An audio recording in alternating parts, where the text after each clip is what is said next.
నేనా ఇదిగో పెరుగును సోయా చంక్స్ చేస్తున్నాను. ఎలా చేయాలో చూపిస్తాను.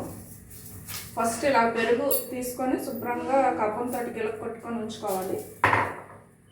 సోయా చంక్స్ ఏమో ఇలా వేడి నీటిలో వేసుకొని ఉంచుకోవాలి. అదంతా పెరుగులోకి కొద్దిగా ఉప్పు, మనకి ఎంత సరిపో కావాలనుకుంటే అంత వేసుకొని పెరుగుని తాలింపు వేసుకోవాలి. కొద్దిగా ఆయిల్ వేసుకొని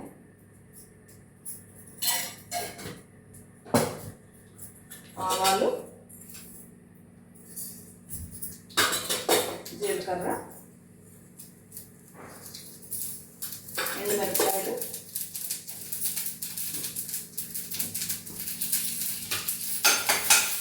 కొంచెం కరివేపాకు,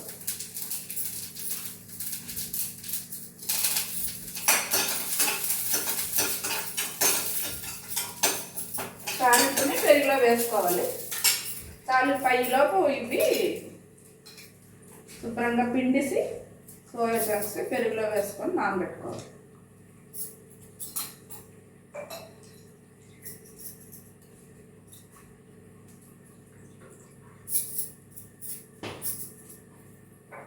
కొంచెం పసుపు పోపులో వేస్తే బాగా కలుస్తుంది.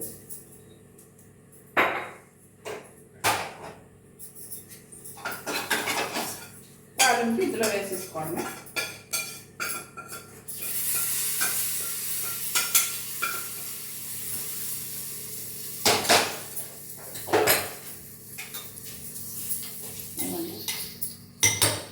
ఇందులోని కొంచెం ఉల్లిపాయ ముక్కలు పచ్చివి, కొంచెం పచ్చిమిర్చి,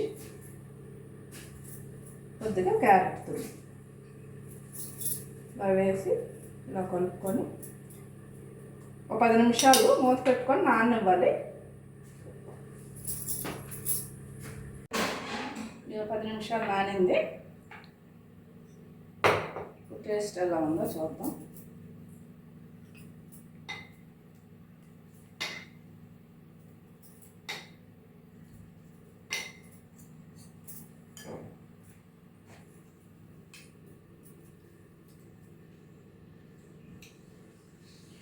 చాలా బాగుందండి.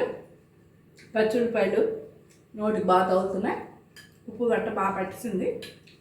ఇవైతే ఇలా కప్పులు వేసుకుని ఉత్తి నోటినే తినేయచ్చండి.